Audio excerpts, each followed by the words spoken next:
Bonjour, aujourd'hui on va commencer le CCNA 2. Donc le chapitre 1, on va faire la première partie. Ça parle des principes de routage. Le plan de la présentation, on va faire en fait la première section du chapitre 1, donc la configuration initiale du routeur.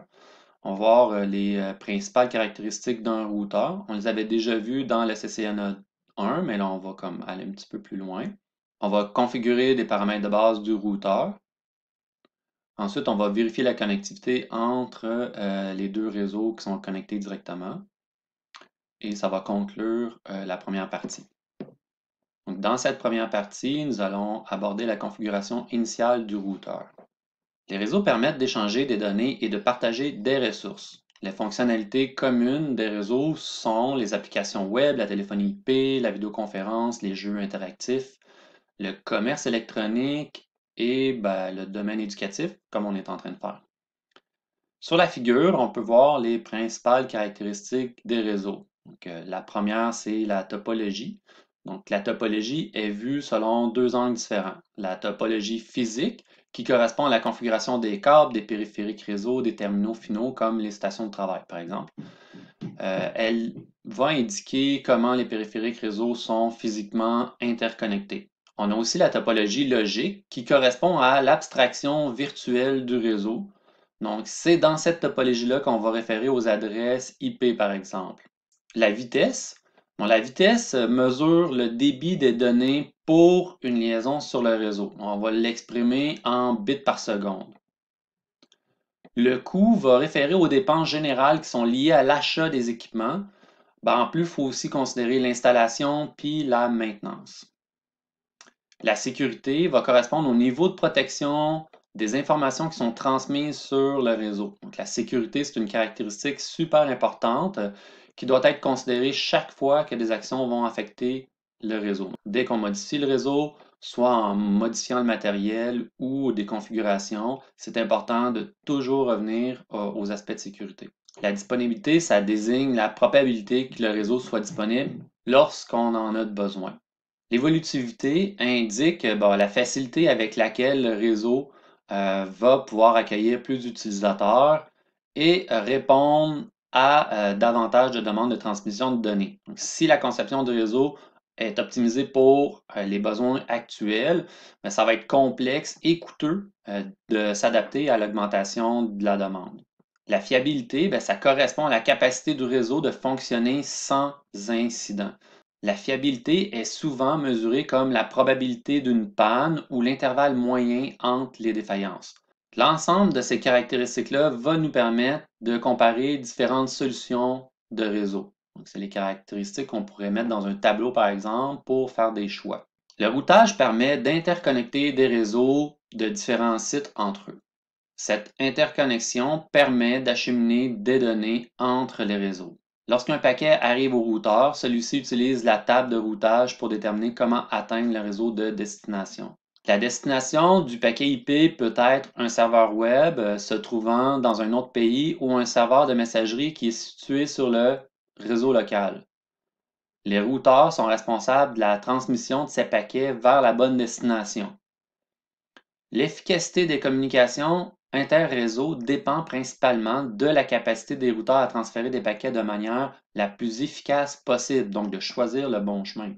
La plupart des périphériques clients sur le réseau, par exemple des ordinateurs, des tablettes, des téléphones, vont normalement utiliser un ou des processeurs, un système d'exploitation, par exemple Android, Windows, Linux, de la mémoire, RAM, ROM, flash, disque dur, dépendamment du type.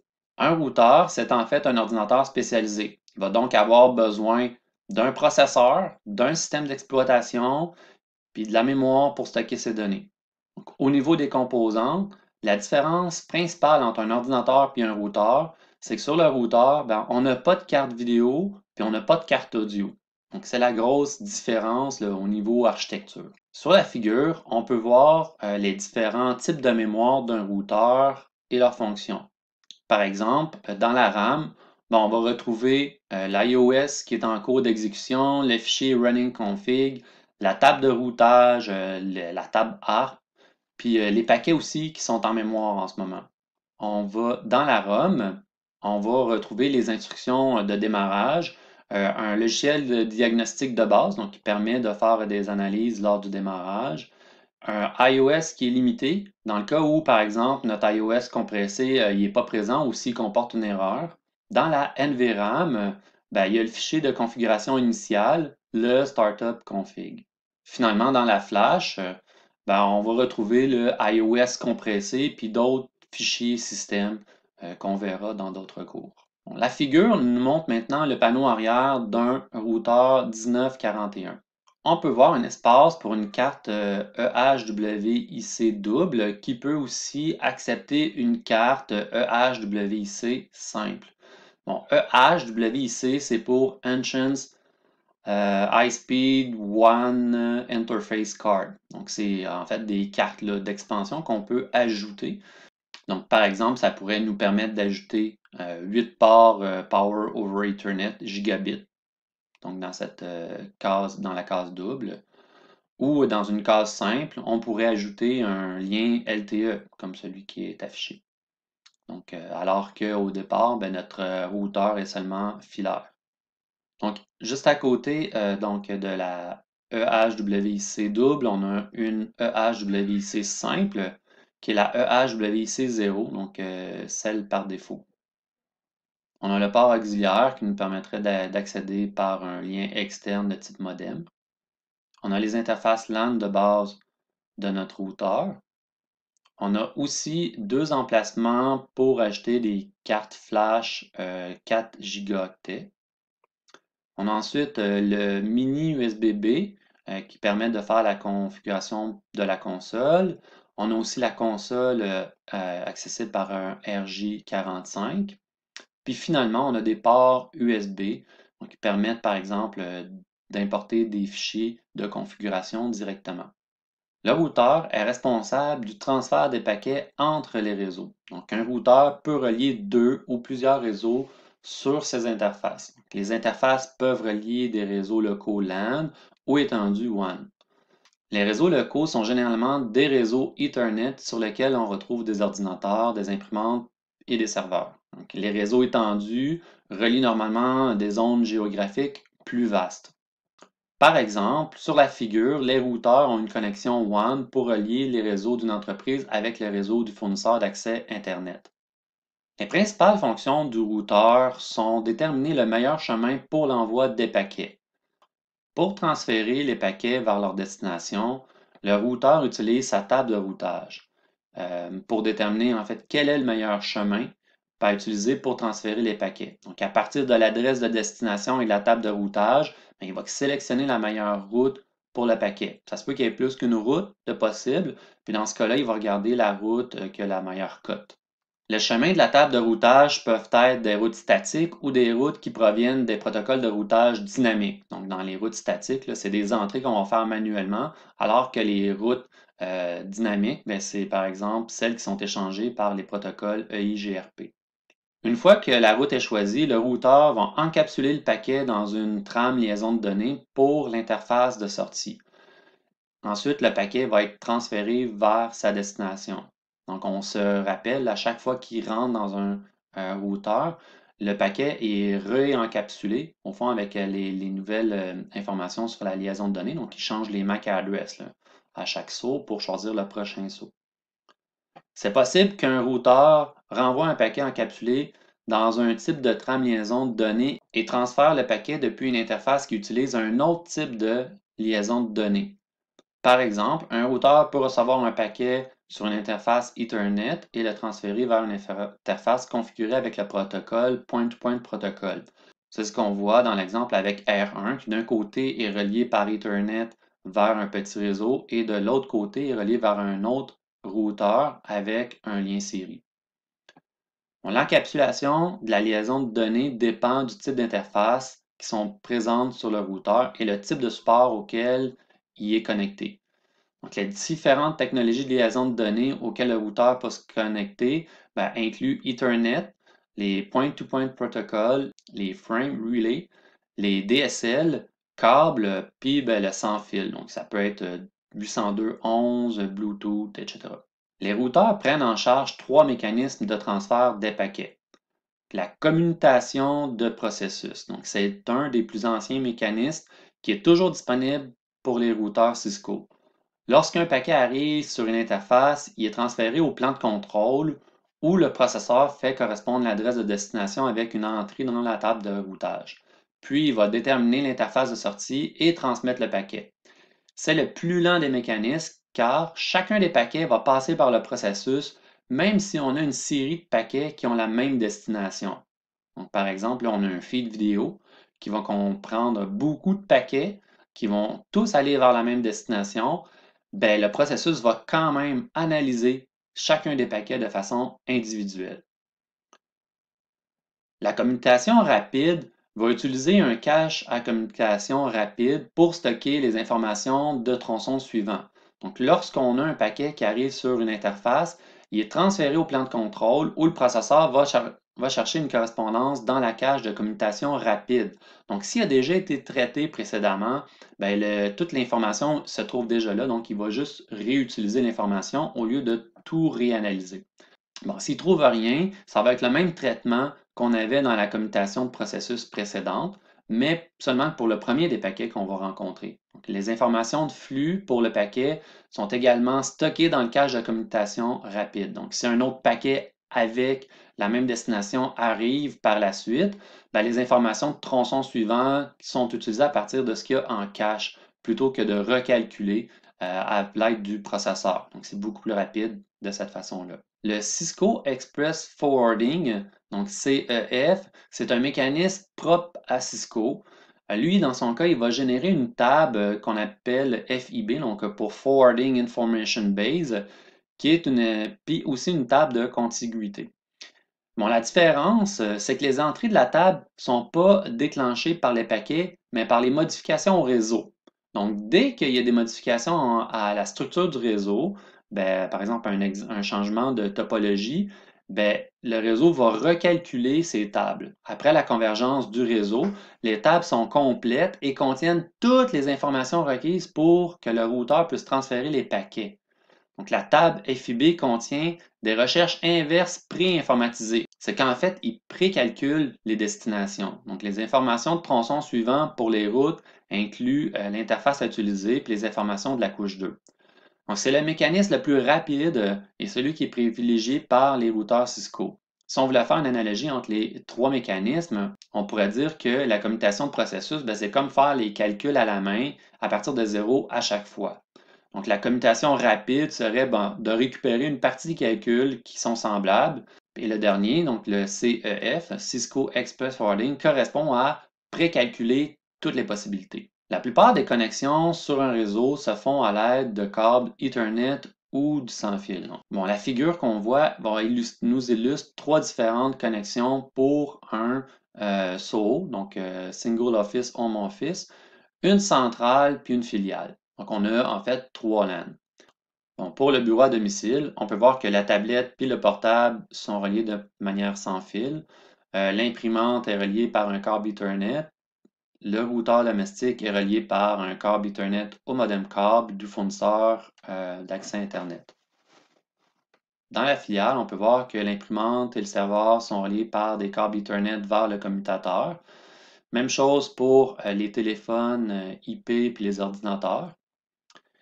Le téléphone intelligent puis l'ordinateur qui est ici, eux sont reliés au point d'accès sans fil. Le point d'accès sans fil est relié par un câble Ethernet vers le commutateur. Le commutateur est relié par un câble Ethernet vers le routeur. Finalement, le routeur fait le lien entre le LAN et la filiale et par un WAN privé, bon, probablement d'un fournisseur de services. On a aussi un autre lien qui fait le lien vers Internet avec un fournisseur d'accès Internet. Dans la centrale, on a des ordinateurs ici en bas qui sont reliés par un câble Ethernet au commutateur. Bon, on a quand même un ordinateur ici qui est relié, lui, à un commutateur de couche 3. On a les commutateurs de couche 3 et les commutateurs de couche 2 qui sont reliés ensemble par des fibres optiques. Donc, on a des fibres optiques Ethernet qui font les liens en redondance. Les commutateurs de couche 3, eux, sont reliés au routeur par un lien Ethernet et le serveur est relié aussi directement au routeur par un lien Ethernet. Donc, comme pour la filiale, le routeur est relié à travers un WAN qui est à la fois vers un WAN privé, probablement encore une fois un fournisseur de services, et le fournisseur d'accès Internet. Pour communiquer sur le réseau, les périphériques doivent avoir, pour commencer, une adresse IP qui permet de l'identifier sur le réseau, un masque de sous-réseau qui permet d'identifier le sous-réseau du périphérique, et la passerelle par défaut qui identifie l'adresse IP du routeur vers lequel les paquets sont envoyés lorsqu'on a des paquets envoyés vers un réseau distant. Si on regarde sur l'image, bon, premièrement, ici, on a une station qui dit ma passerelle par défaut est 192.168.1.1. Donc, 192.168.1.1, c'est le premier routeur qui est ici. Donc, c'est effectivement lui qui va faire le lien vers les autres réseaux. Ici, on a une autre station, toujours sur le même LAN, qui dit, ben, moi, ma passerelle par défaut, c'est encore 192.168.1.1. Même chose pour le serveur FTP qui est ici. Donc, l'ensemble des trois stations, c'est tout le temps la passerelle par défaut qui est ici. Et lui, bon, ben, il s'annonce comme étant la passerelle par défaut. De l'autre côté, ici, on a le serveur web qui, lui, bon, ben, sa passerelle par défaut, ça serait naturellement R2, qui serait 172.16.1.1. Et là, on a un message qui a comme pour destination l'adresse IP 172.16.1.99, donc le serveur web. Pour origine, c'est 192.168.1.110, donc le PC1. Donc, on voit que l'adresse source est indiquée ici, l'adresse de destination est indiquée ici. L'adresse MAC source, en ce moment du paquet, c'est toutes des A, donc pour l'adresse MAC de la station PC1. Mais la destination, la MAC address, c'est naturellement la passerelle par défaut parce qu'on n'est pas sur le même LAN, donc on n'est pas capable d'envoyer directement le message, ce qui fait en sorte que la destination au niveau de la liaison de données s'en va vers notre premier routeur. Notre premier routeur qui va réencapsuler ces adresses-là pour remplacer l'adresse source par la sienne et l'envoyer éventuellement vers le routeur qui est ici, appelons-le R3, éventuellement vers R2, et ainsi de suite. Donc finalement, R2 qui va remodifier le paquet encore, mettre son adresse MAC comme étant la source, et l'adresse de destination MAC va devenir A, B, C, D, E, F, 1, 2, 3, 4, 5, 6 à la dernière étape. Pour concevoir ou faire la maintenance d'un réseau, c'est important d'avoir une bonne documentation de notre réseau. Donc, au minimum, on devrait identifier les noms des périphériques, les interfaces qui sont utilisées, les adresses IP et les masques de sous-réseau, les adresses des passerelles par défaut. Sur la figure, on peut voir deux types de documentation qui sont complémentaires. Dans le haut, il y a un schéma de topologie qui va offrir une référence visuelle sur la connectivité physique et en plus, dans ce cas-ci, de nous fournir aussi l'adressage. Donc, c'est normalement réalisé dans Microsoft Visio. On a déjà vu ça dans le cours de sécurité, donc c'est quelque chose qu'on peut continuer d'utiliser encore. En bas, il y a ce qu'on appelle la table d'adressage. Donc, elle présente le nom du périphérique, les interfaces, les adresses IPv4, les masques de sous-réseau, les adresses de passerelle par défaut. Donc, on pourrait aussi faire une table d'adressage qui va inclure l'adressage IPv6. Bon, c'est souvent un peu lourd d'avoir les deux. Des fois, les gens vont segmenter en deux. Puis, naturellement, pour l'adressage IPv6, ben, dans ce cas-ci, ben, ça va être le préfixe au lieu du masque de sous-réseau. On pourrait aussi indiquer les lignes locales en plus des adresses des passerelles par défaut. Dans l'exemple qu'on a, ils ont donné une adresse fixe pour la station de travail. Donc, dans la vraie vie, on sait que on va probablement avoir des stations de travail qui vont prendre des adresses IP de façon dynamique. Donc, au lieu d'indiquer l'adresse de façon fixe, on pourrait, dans la section de l'adresse IP, indiquer plutôt la plage d'adresses qui est possible d'avoir pour les stations. Donc, ça demeure une façon de documenter simple. Ça nous permet de savoir quelle plage d'adresse correspond aux stations. Donc, quand on fait des observations, des mesures sur le réseau, ça nous permet de savoir si c'est une station ou un équipement. Pour l'attribution statique de l'adresse IP, il va falloir faire une configuration manuelle de l'adresse IP, du masque de sous-réseau, de la passerelle par défaut. On peut aussi configurer manuellement le serveur DNS. L'attribution statique, c'est normalement réservé aux ressources spécifiques comme par exemple les serveurs, les routeurs, les imprimantes. Ça pourrait aussi être utilisé pour des petits réseaux comme des SOHO, mais c'est rapidement impraticable pour les plus grands réseaux. Donc, sur la figure, on peut voir les zones d'information qui doivent être sélectionnées et complétées pour le type de configuration. Donc, pour accéder à cette image-là, il faut d'abord se rendre dans la section Propriétés Ethernet. Bon, il y a différentes façons de se rendre, dépendamment de la version Windows que vous avez. Une des façons que moi j'aime, c'est d'exécuter directement la commande ncpa.cpl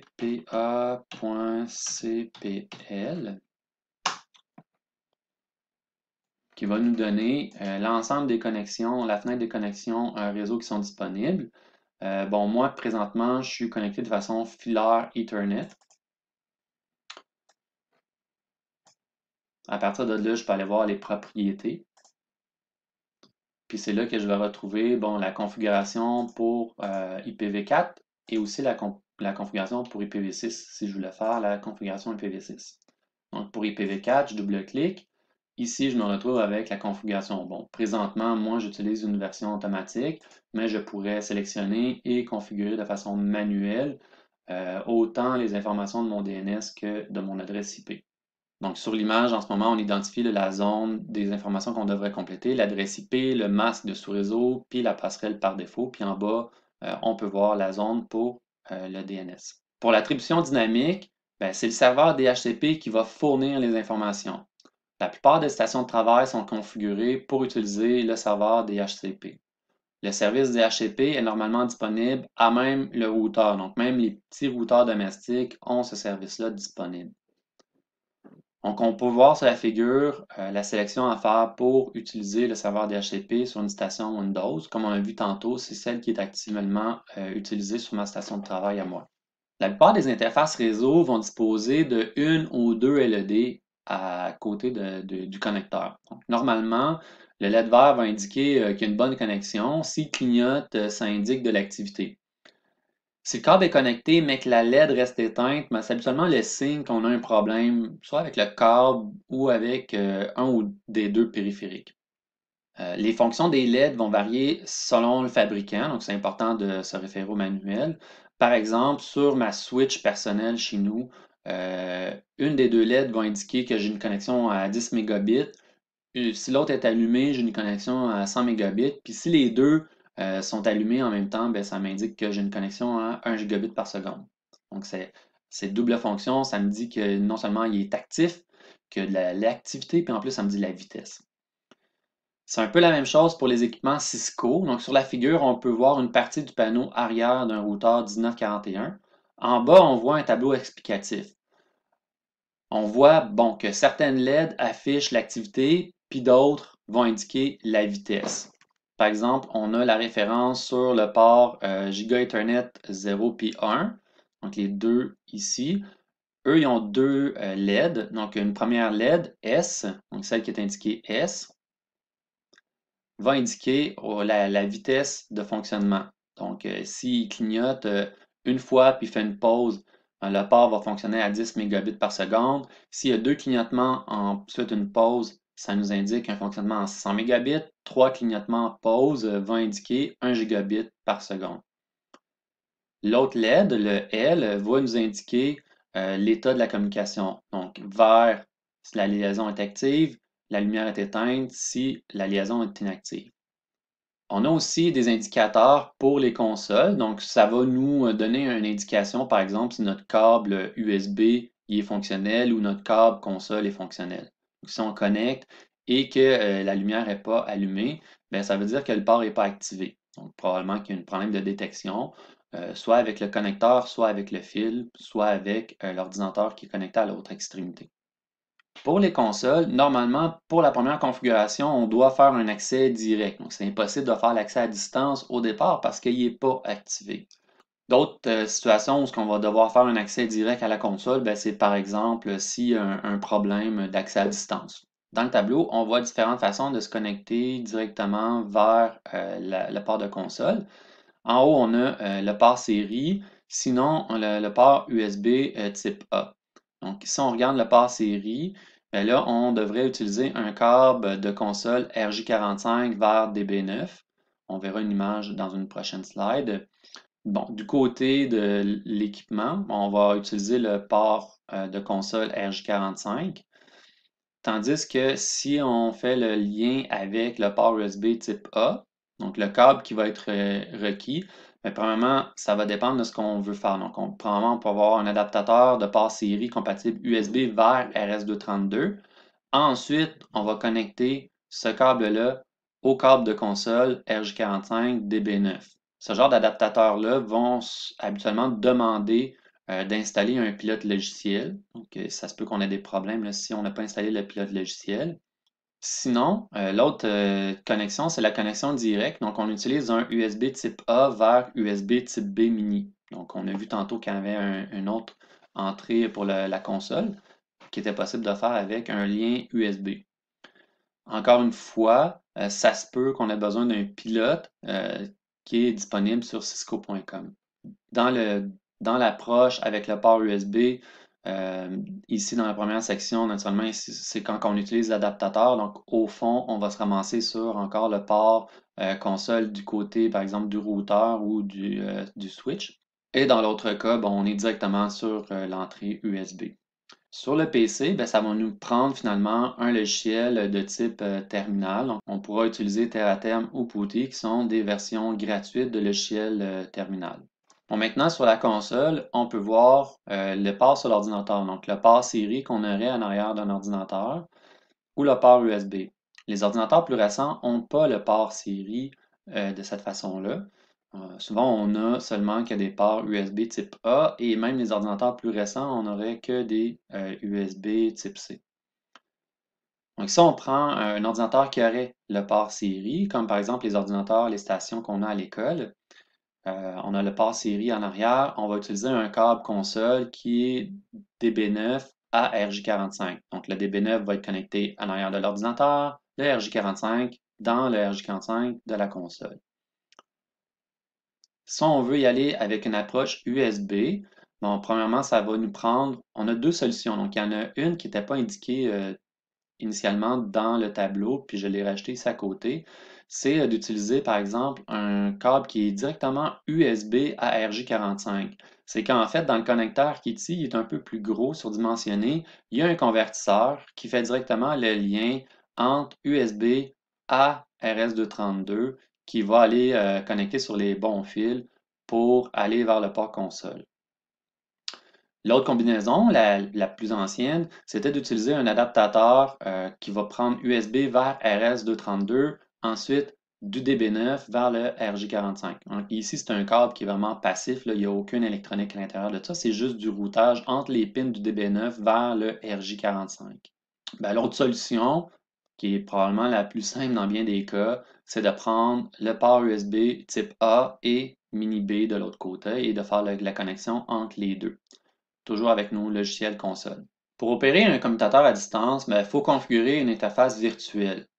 Parce que par défaut, naturellement, les commutateurs sont de couche 2, donc ils n'ont pas d'adresse IP sur leur interface. Les interfaces virtuelles commutées ou SVI pour Switch Virtual Interface vont se configurer comme une interface normale. Il faut simplement configurer une adresse IP valide pour le VLAN sur lequel on est situé, puis naturellement faire nos shutdowns pour activer l'interface. Donc, le SVI va permettre de gérer le commutateur via Telnet, SSH et même HTTP, HTTPS, dépendamment des applications que vous avez. Sur la figure, le commutateur S1 se fait configurer son SVI. Donc, on a ici la première ligne qui rentre en configuration pour l'interface VLAN 1, qui est l'interface par défaut. Ensuite, il vient installer une adresse IP 192.168.10.2. Si on regarde ici, c'est une adresse qui est valide pour ce VLAN-là, vu qu'on est sur le 192.168.10.0. Le 1 est utilisé par R1, le 10 est utilisé par le PC1, donc le 2 était libre. Le masque de sous-réseau, 255.255.255.0, c'est un /24, tout est correct. No shutdown, ça active. D'ailleurs, on voit le message d'information. Sortie de la configuration. et configuration du default gateway vers R1 pour les messages, par exemple, qui partiraient de notre commutateur vers R1. Donc le IP Default Gateway 192.168.10.1. La configuration des routeurs et des commutateurs Cisco sont semblables. Donc, ils prennent en charge le même système d'exploitation, donc les mêmes structures de commandes, puis comptent beaucoup de commandes sont similaires, sinon pareilles. Pour plusieurs des étapes de configuration initiale, c'est exactement les mêmes commandes dans le même ordre qu'on peut utiliser. Donc, par exemple, les tâches minimales de configuration qui devraient être exécutées, ça serait premièrement d'attribuer un nom à l'appareil. Donc, ça va permettre de distinguer, par exemple, les routeurs entre eux. Deuxième chose qui est importante de faire, c'est sécuriser l'accès à la gestion. Par exemple, on peut voir sur la figure, là, en ce moment, il rentre en config terminal. Puis, première chose qu'il fait, c'est configurer le hostname pour R1. Ensuite, c'est important de sécuriser l'accès à la gestion du périphérique. Par exemple, en mettant un mot de passe pour le mode privilégié, puis un mot de passe pour les accès distants. Dans l'exemple ici, on peut voir qu'il ajoute le mot de passe classe avec la commande secret qui va nous permettre d'encrypter dans le fichier de configuration le mot de passe, ce qui permet de ne pas le voir en termes clairs. Ensuite, il rentre dans la ligne de configuration pour dire si on fait un accès par la console, on va devoir entrer le password Cisco. Ici, on rentre par les lignes virtuelles, on va devoir entrer le password Cisco encore une fois et on l'active pour le login dans les deux cas. Finalement, le service Password Encryption qui va permettre de crypter dans les fichiers de configuration les deux passwords qu'on vient d'entrer. Une autre configuration qui est fortement suggérée, c'est d'ajouter un message d'accueil qui donne des avis légaux, entre autres, lorsqu'on va se connecter à un équipement. Ici, on peut voir l'entrée de la configuration. Encore une fois, on est en mode de configuration globale. La commande, c'est banner, message of the day. Puis ici, le symbole entre les deux, c'est plus ou moins important. Moi, souvent, j'utilise des guillemets. Eux autres utilisaient des signes de dollars. Puis dans lequel, entre les deux, on va mettre notre texte. Une dernière étape importante quand on fait une configuration, c'est naturellement de la sauvegarder. Sinon, lors du redémarrage, la configuration est perdue. Donc ici, copy running config sur startup config. Donc, il va nous permettre d'envoyer ce qui est actuellement en running config vers le startup running. Le startup running étant le fichier qui est appelé lors du démarrage. Une différence importante entre les commutateurs et les routeurs, c'est le type des interfaces qui sont prises en charge. Donc, par exemple, les commutateurs prennent en charge des réseaux LAN et disposent de plusieurs ports Fast Ethernet ou Gigabit Ethernet. Les routeurs, eux, sont compatibles avec LAN et WAN et peuvent interconnecter différents types de réseaux. Donc, ils vont prendre en charge plusieurs types d'interfaces. Par exemple, les routeurs à service intégré G2 disposent d'une ou deux interfaces gigabit intégrées et des emplacements pour des cartes d'interface WAN haut débit qui permettent de connecter d'autres types d'interfaces réseau, y compris des interfaces série, DSL, câblées et même sans fil. Une autre différence est au niveau de la configuration. Par défaut, les interfaces des commutateurs sont tous activées alors que celles des routeurs sont tous non activées. Pour être disponible, une interface doit être configurée avec une adresse IP et un masque de sous-réseau. On utilise la commande IP address suivie de l'adresse IP et le masque de sous-réseau pour cette étape. On peut voir ici la commande pour configurer l'adresse IP. Dans ce cas-ci, c'était dans R1.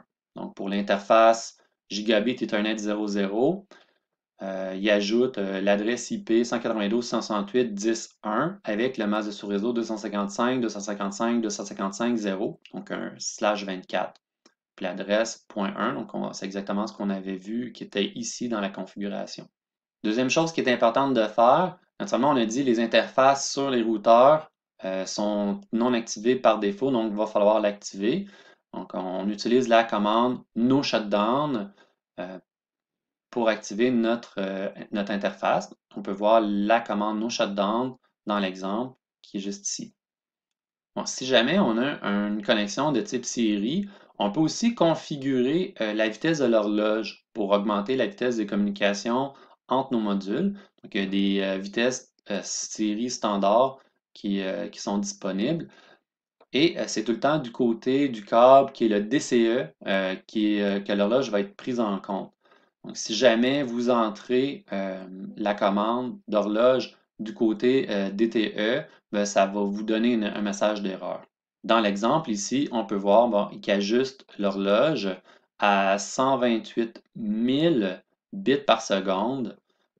Donc, les vitesses d'horloge sont configurées en bits par seconde. Finalement, c'est aussi une très bonne pratique d'inclure une description sur les différents liens. Encore dans l'exemple, ici, on peut voir, il y a ajouté un descriptif qui dit, ben, ça, c'est le lien vers R2. Donc, naturellement, on est encore dans la configuration de R1 ici, là. Puis, c'est le lien qui est ici entre les deux qui est en train d'être configuré. Donc, c'est le fun d'avoir un descriptif qui nous permet de visualiser là, si on n'a pas avec nous le schéma, mais juste avec cette information-là, on est capable de figurer vers quel équipement est-ce qu'on est connecté, ou par exemple, ça pourrait être, et on aurait pu identifier le nom des LAN vers lequel on s'en va.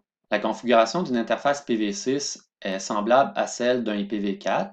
La plupart des commandes sont semblables. La différence, c'est que souvent, on va commencer par IPv6 au lieu de juste IP. Donc, une interface IPv6 doit être configurée avec une adresse IPv6 et un masque de sous-réseau. Pour faire cette configuration, on va utiliser la commande IPv6 address. Ensuite, on va spécifier l'adresse IPv6, puis finalement, avec le slash, on va pouvoir indiquer le préfixe de notre adresse IPv6. On va pouvoir aussi indiquer si c'est un link local ou si on veut faire une adresse de type EUI 64.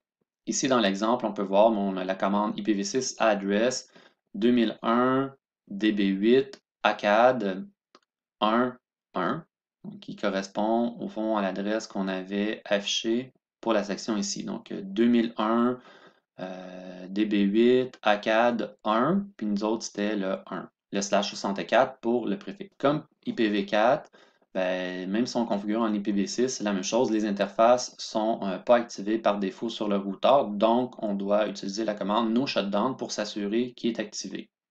Les adresses IPv6 peuvent prendre en charge plusieurs types d'adresses. L'adresse unicast globale ou monodiffusion globale est l'adresse unique au périphérique. Donc, elle se configure avec la commande IPv6 address suivie de l'adresse IPv6 et se termine par le préfixe. Donc, ça, c'est ce qu'on a vu dans l'exemple. Pour former une adresse unicast globale EUI, il suffit d'utiliser la commande IPv6 address suivie de l'adresse de base et du préfixe. Ensuite, on va spécifier avec la commande EUI 64. Ce que ça va faire le mix là, avec l'adresse, avec une partie de l'adresse MAC, comme on avait vu dans le chapitre sur les adresses IPv6. Pour l'adresse link locale, on débute par IPv6 address, ensuite on indique l'adresse IPv6 et le préfixe, et on va terminer par link local, donc pour spécifier que l'adresse qu'on vient de donner, c'est l'adresse link locale. Notez qu'il n'est pas obligatoire de spécifier l'adresse link locale, on peut le faire de façon automatique si on utilise la commande IPv6 enable. L'interface va elle-même créer sa propre adresse link locale. Si on veut la spécifier manuellement, on peut le faire. Une autre configuration courante de réseau Cisco consiste à activer une interface de bouclage. L'interface de bouclage est une interface logique interne au routeur.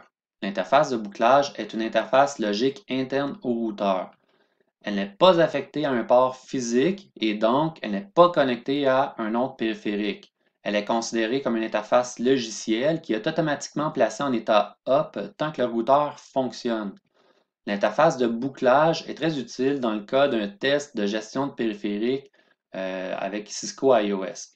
Elle garantit qu'au moins une interface est toujours disponible. Par exemple, elle peut être utilisée pour des fins de test de processus de routage interne, en émulant par exemple des réseaux qui se trouvent derrière le routeur. En outre, elle peut jouer un rôle essentiel pour les processus du routeur qui utilisent une adresse IPv4 à des fins d'identification, comme c'est le cas pour le OSPF. Sur la figure, on peut voir l'activation de l'interface. Donc, on commence par la commande interface loopback 0 ou loop 0. On aurait pu écrire ça de façon plus simple. Ensuite, on rentre une adresse IP. Donc, ici, il rentre une adresse IP 10.0.0.1 avec le masque 255.255.255.0. Donc, c'est correct parce que ce n'est pas un des réseaux de notre architecture, donc il n'y aura pas de conflit. Ensuite, il sort. C'est possible d'activer plusieurs interfaces de bouclage sur le même routeur. L'important, c'est que les adresses IP utilisées soient uniques et différentes de celles utilisées sur les autres interfaces, donc pour éviter les conflits. Les commandes show sont super pratiques pour vérifier le fonctionnement et la configuration des interfaces. Show IP Interface Brief affiche un résumé de toutes les interfaces, notamment l'adresse IPv4 de l'interface et son état de fonctionnement actuel. Donc, dans l'image, on a un exemple ici où ce qui fait Show IP Interface Brief. On voit toutes les interfaces, les adresses IP qui sont assignées et à côté, on peut voir les états actuels. Donc, est-ce qu'ils sont OK? Est-ce que le statut est up? Est-ce qu'ils sont activés? Donc, est-ce que le protocole est up aussi? Donc, est-ce qu'ils sont connectés? Une autre commande intéressante, c'est show IP route, qui va afficher le contenu de la table de routage IPv4 stocké en mémoire. À partir d'iOS 15, les interfaces actives vont apparaître dans la table de routage avec deux entrées associées identifiées par le code C connecté ou L local. Donc, dans les versions précédentes, on avait une seule entrée avec le code C. À partir de la version 15, donc le C va nous donner l'adresse du LAN et le L va nous donner l'adresse IP de l'interface. Ici, on a quelques exemples. Donc, la première, c'est par exemple pour le 192.168.10.0/24, qui est notre premier sous-réseau en haut. Donc, le C nous indique qu'on est connecté au 192.168.10.0.24, qui est le réseau. Puis ensuite, par le L, on nous dit ben, c'est quoi notre adresse. On nous spécifie en fait c'est quoi notre adresse IP sur cette interface. Donc, dans ce cas-ci, ben, notre adresse, nous, c'était 192.168.10.1. Bon, le /32 ici nous informe peu. Ce qui nous intéresse, c'est l'adresse IP. Et on a le gigabit 00 qui nous indique c'est quoi l'interface de façon physique. Une autre commande, c'est show running config interface, auquel on peut ajouter l'identification de l'interface, qui va nous afficher les commandes configurées sur l'interface spécifiée. Dans l'exemple, il fait show running config interface pour le gigabit 00. Donc là, il va nous afficher seulement que les informations relatives à l'interface gigabit 00. Donc on peut voir qu'il y a une description, une adresse IP, que le duplex est mis à auto, puis la vitesse est mise à auto aussi. Donc on a toutes les informations nécessaires. Bon, c'est aussi possible d'obtenir des informations plus détaillées. Par exemple, la commande show interface qui va afficher des informations sur l'interface et le nombre de flux de paquets pour toutes les interfaces du périphérique. Show IP interface qui, elle, va afficher les informations relatives à l'IPv4 de toutes les interfaces du routeur. Pour vérifier la configuration IPv6, c'est presque les mêmes commandes. La commande show IPv6 interface brief va afficher un récapitulatif de chaque interface. Donc, les termes up sur la même ligne que le nom de l'interface indiquent l'état de l'interface de couche 1 et 2. Ces états vont correspondre au fond aux colonnes statut et protocole de la commande IPv4 qui était équivalente. Le résultat affiche deux adresses IPv6 configurées par interface. L'une des adresses est l'adresse unicast globale IPv6 et l'autre est l'adresse link local. On a un exemple ici. Donc, pour le gigabit Ethernet 00, on voit que l'état est up, donc il est activé et connecté et fonctionnel. La première ligne ici, ça nous donne le link local et la deuxième adresse, ça va nous donner l'adresse unicast de notre interface.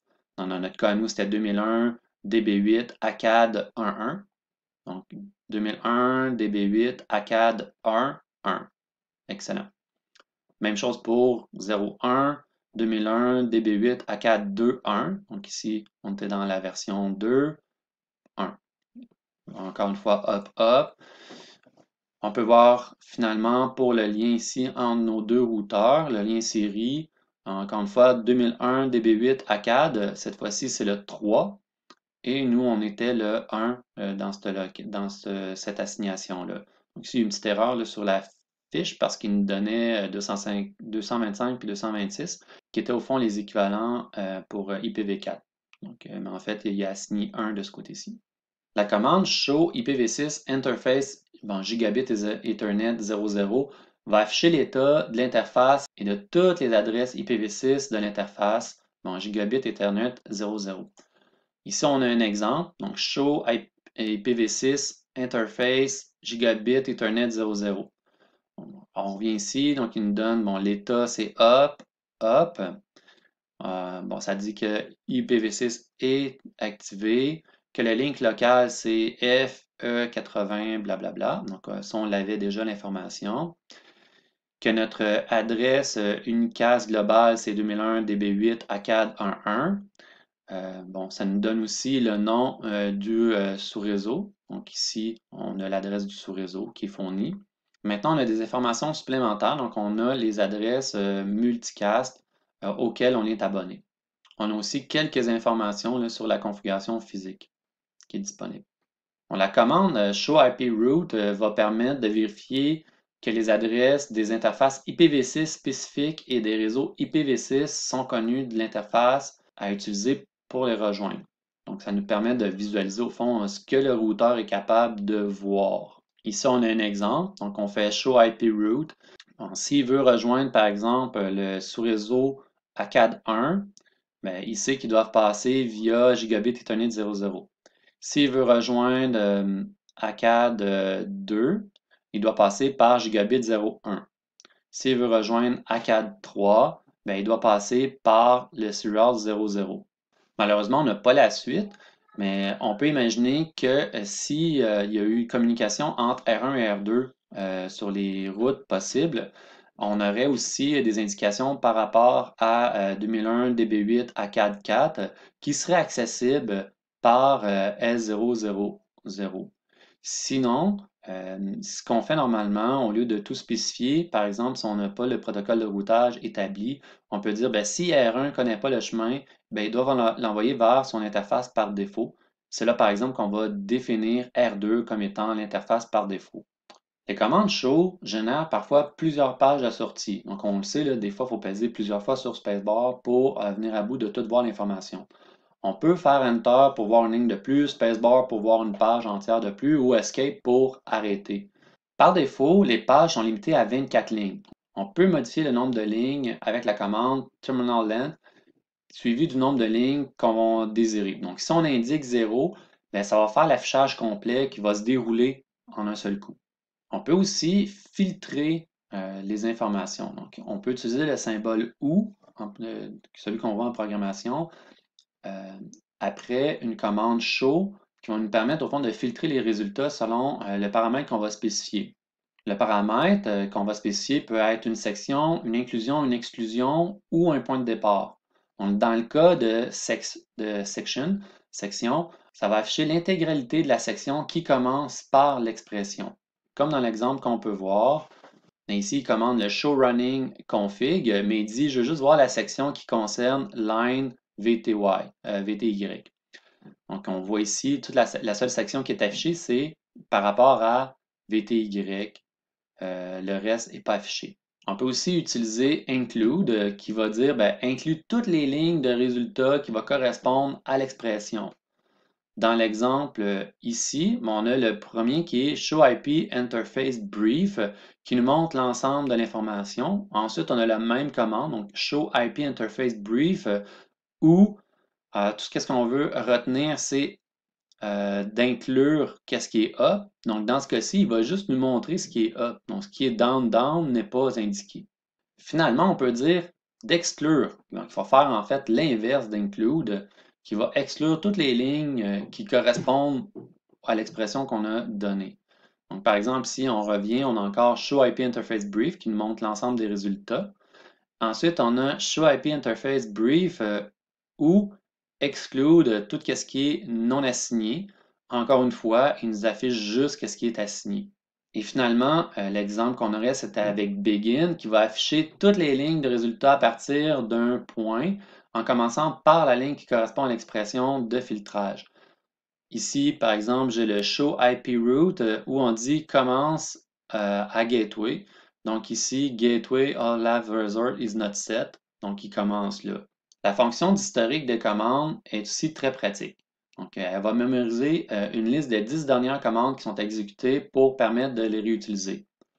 Pour les réutiliser, on peut utiliser la flèche vers le haut ou CTRL-P. Moi, j'ai toujours trouvé plus pratique d'utiliser les flèches. C'est aussi possible de circuler dans l'autre sens avec la flèche vers le bas. Donc, on peut se promener avec la flèche haute et basse pour se promener dans nos anciennes commandes.